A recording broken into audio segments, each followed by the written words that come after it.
Wanita ini ingin awet muda selamanya. Setiap hari mandi sama susu. Orang miskin dapat susu gratis setiap hari. Tetapi mereka tidak tahu ini adalah susu yang dipakai sama wanita itu untuk mandi. Ceritanya terjadi di zaman kuno. Ratu melihat mawar dengan duri mekar di salju putih. Dia mengangkat tangannya untuk menyentuhnya, tetapi tangannya tertusuk duri dan berdarah. Pada saat itu, dia membuat satu keinginan. Dia berharap bayinya akan lahir dengan kulit seputih salju, bibir semerah darah, rambut sehitam eboni. Tidak lama kemudian, sang ratu melahirkan seorang bayi perempuan. Itu putih salju. Putri diberi dari Tuhan ini dicintai oleh semua orang. Tidak lama, ratu meninggal. Di saat raja patah hati, tentara misterius mengobarkan perang. Lalu raja bertempur dengan gagah berani. Tentara itu sepertinya terbuat dari keramik. Raja dengan cepat menang. Dari kerumunan, dia melihat seorang wanita bernama Ravenna. Raja tertarik dengan kecantikan wanita itu. Tidak lama setelah itu, Ravenna menjadi ratu baru. Tak disangka di malam pernikahan pertama, sang ratu mengeluarkan pisau dan menikam raja sampai mati. Ternyata Ravenna adalah pemimpin pasukan itu. Kastil itu dengan cepat diserang. Ratu memerintahkan bunuh semua orang ada di dalam kastil. Putih salju dipenjara di benteng yang dibentengi. Setelah itu, Ravenna menyatakan dirinya sebagai ratu. Sejak saat itu, semua kota jatuh ke dalam kegelapan. Ratu memerintahkan pembunuhan semua lawan. Ratu percaya bahwa ketika dia memiliki kecantikan abadi, dia akan memiliki segalanya. Setiap hari Ratu akan mandi dengan susu. Menyedot daya hidup gadis-gadis muda. Ratu sangat kejam, brutal. Pemberontak akan ditangkap, hatinya hancur dengan tangan Ratu sampai mati di tempat. Sang ratu memiliki cermin ajaib yang memberikan kekuatan magisnya. Setiap hari ratu bertanya, cermin yang ada di dinding, siapa di dunia ini yang bisa seindah aku? Di awal setiap hari, cermin ajaib memberikan jawaban yang sama. Adalah Anda, ratu.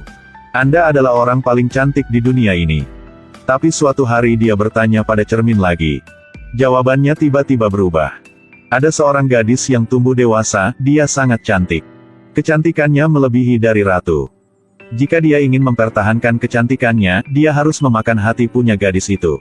Dan gadis itu adalah salju putih. Gadis pirang ini setelah satu malam menjadi wanita tua. Ternyata karena sang ratu ingin awet muda selamanya. Menggunakan sihir untuk menguras daya hidup punya gadis itu. Setelah cermin ajaib berkata, hati putri salju akan membuat dia awet muda. Jadi dia mengirim adiknya untuk membunuh putri salju. Tanpa diduga, ketika dia melihat keindahan putri salju, dia memiliki pikiran jahat. Saat itu, putri salju tiba-tiba mengambil pisau dari bawah bantalnya dan menikamnya. Lalu lari dari sel. Tapi ada banyak tentara di luar mengejar. Dalam bahaya, dia melompat ke selokan dan lolos dari pengejaran. Tapi jalan keluar dari selokan adalah tebing. Melihat ke bawah tanpa rasa takut, langsung melompat turun. Setelah naik ke tepi, putri salju melihat seekor kuda putih. Dia mengendarainya dan pergi. Tapi tentara masih mengejar. Dia hanya bisa meninggalkan kudanya dan melarikan diri. Ketika melihat putri salju pergi ke hutan hantu, para prajurit ragu-ragu. Hutan ini berisi banyak makhluk aneh. Tidak ada yang masuk bisa keluar. Putri salju ditakuti oleh makhluk aneh dan langsung melarikan diri. Sang ratu marah ketika dia mengetahui bahwa putri salju telah pergi ke hutan hantu. Karena sihirnya tidak berpengaruh padanya. Jadi dia menemukan seseorang yang akrab dengan hutan hantu untuk membantunya. Mereka menemukan seorang pria bernama Erik. Mantan pemburu di hutan hantu itu. Awalnya Erik menolak permintaan dari ratu. Tapi ratu bilang dia akan memberi apa saja. Berjanji untuk menghidupkan kembali istrinya yang sudah meninggal. Dia merindukan istri jadi dia setuju. Jadi mereka pergi ke hutan hitam. Berkat pengalaman dia, Erik sangat cepat menemukan putri salju. Tapi pria ini bukan orang jahat. Dia mengatakan kepada pria bahwa ratu menginginkan hati dia. Jika dia membawa putri salju kembali, mereka berdua akan dibunuh. Kemudian Erik menyadari dia ditipu oleh ratu. Dia tidak akan menepati janji. Lalu Erik menurunkan para prajurit dan bawa putri salju pergi dari hutan hantu. Tapi kemudian satu monster besar muncul. Erik dirobohkan olehnya. Di saat bahaya, putri salju bergegas masuk. Monster itu menunjukkan ketakutan ketika dia melihat putri salju. Tidak tahu apa alasannya. Tapi sepertinya ada semacam kekuatan yang bekerja padanya. Monster itu melarikan diri ke tempat lain. Setelah bahaya ini berlalu, ada bahaya lain muncul. Sementara mereka berdua beristirahat, mereka diserang oleh sekelompok kurcaci. Ketika mereka hendak membunuh Erik, para kurcaci dihentikan oleh keindahan Putri Salju. Setelah mengetahui bahwa Putri Salju adalah anak raja, mereka memutuskan untuk melindunginya. Mereka bilang dia adalah dewi yang bisa menyelamatkan kerajaan. Saat itu tentara datang. Sekelompok kurcaci membawa mereka ke tempat rahasia. Di sini seperti surga yang penuh dengan kehidupan. Ada begitu banyak makhluk indah. Semua orang melewati malam yang damai. Keesokan harinya ketika Putri Salju bangun, dia melihat dua burung bertengger. Kemudian kedua goblin keluar. Di bawah bimbingan para goblin, dia menemukan satir, rusa putih.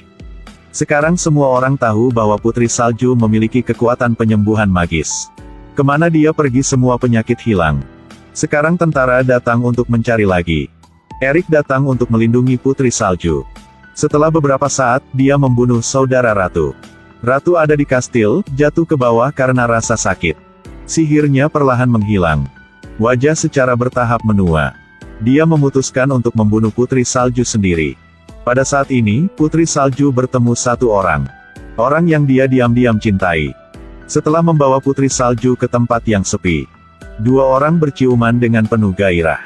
Pria itu memberi Putri Salju sebuah apel. Putri Salju makan tanpa ragu. Tapi dia diracun, langsung jatuh. Kali ini, pria itu muncul dalam wujud aslinya. Ternyata dia adalah ratu. Karena dia ingin makan jantung punya Putri Salju. Tepat ketika dia ingin membunuh Putri Salju, Erik dan Pangeran William datang berlari. Ratu tahu dia tidak bisa melawan mereka. Berubah menjadi sekawanan gagak dan melarikan diri. Saat itu Putri Salju kena racun, dia langsung pingsan. William sangat menyakitkan.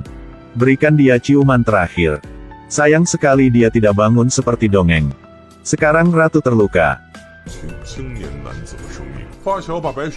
Dia menghisap vitalitas para prajurit, menyembuhkan tubuh di tempat rahasia.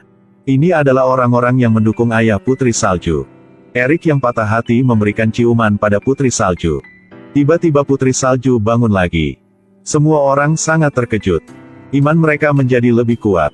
Putri Salju adalah orang yang memimpin mereka untuk menggulingkan ratu. Putri Salju mendorong semua orang, meningkatkan kekuatan bertarungnya. Putri Salju dan pasukannya tiba di kastil. Tapi kastil ini dipertahankan dengan baik. Mereka tidak tahu bagaimana cara masuk ke dalam. Putri Salju sekarang mengingat jalan keluar rahasia yang pernah dia lalui. Para kurcaci mendobrak masuk ke pedalaman. Dan buka gerbang bentengi punya kastil.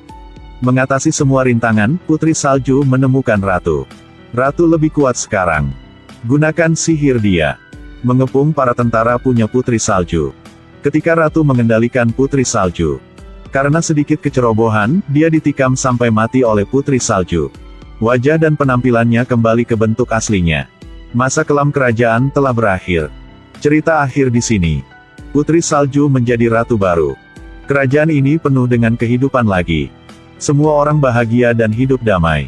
Putri Salju dan Erik saling memandang dengan penuh kasih sayang. Oke, video berakhir di sini. Terima kasih dan sampai jumpa.